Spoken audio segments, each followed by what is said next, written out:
សួស្តីបងប្អូនទាំងអស់គ្នាយើងតមករៀនទៅមុខទៀតមេរៀនទី36រៀនពីមូលសកតនដដែលគឺរៀនពីបញ្ជញ្ជនៈវរប្រើជាមួយនឹងមូលសកតន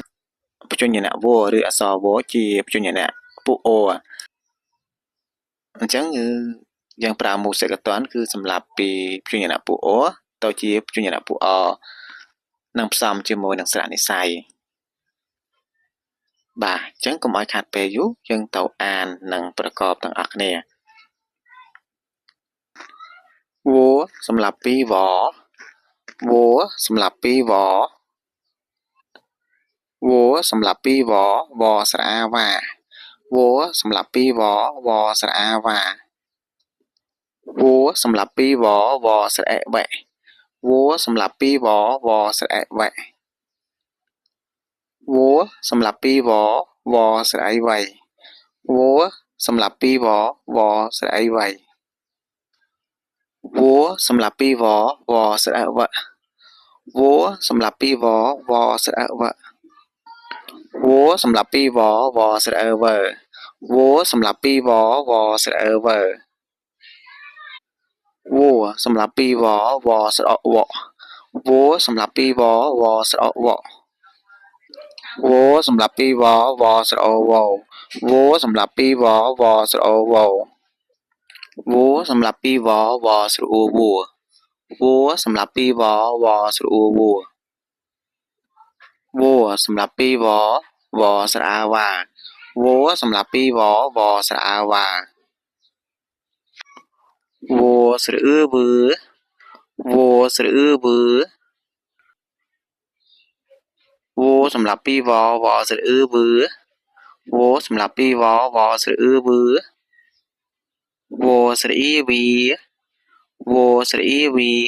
វសម្រាប់ពីវវស្រៈវីវសម្រាប់ពីវវស្រៈវីវសម្រាប់ពីវវស្រៈវេវសម្រាប់ពីវវស្រៈវេវសម្រាប់ពីវវស្រៈវ៉ែវសម្រាប់ពីវវស្រៈវ៉ែវសម្រាប់ពីវវស្រៈវ៉ៃវសម្រាប់ពីវវស្រៈវ៉ៃវសម្រាប់ពីវវស្រៈវ៉ោវសម្រាប់ពីវវស្រៈវ៉ោវសម្រាប់ពីវវស្រៈវ៉ៅវសម្រាប់ពីវវស្រៈវ៉ៅវសម្រាប់ពីវវស្រៈវំវសម្រាប់ពីវវស្រៈវំវសម្រាប់ពីវវស្រៈវំវសម្រាប់ពីវវស្រៈវំវសម្រាប់ពីវវស្រៈវំវសម្រាប់ពីវវស្រៈវំវសម្រាប់ពីវវស្រៈវ៉ាវសម្រាប់ពីវវស្រៈវ៉ាវសម្រាប់ពីវវស្រៈវវសម្រាប់ពីវវស្រៈវវសម្រាប់ពីវវស្រៈវ៉េវសម្រាប់ពីវវស្រៈវ៉េវសម្រាប់ពីវវស្រៈវ៉ាវសម្រាប់ពីវវស្រៈវ៉ាវសម្រាប់ពីវវស្រៈវ៉ៃ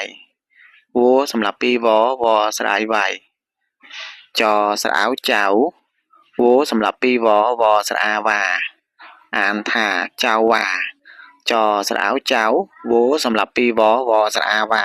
អានថាចៅវ៉ាពោស្រៈពូវសម្រាប់ពីវវស្រៈវ៉ៅវសម្រាប់ពីវវស្រៈវ៉ៃគោស្រៈគោអានថាពូវ៉ៅវ៉ៃគោអានថាពូវ៉ៅវ៉ៃគោចស្រៈចៅវសម្រាប់ពីវវស្រៈវ៉ាចស្រៈចេះវស្រៈនឹងរវេអានថាចៅវ៉ាចេះវេអានថាចៅវ៉ាចេះវេ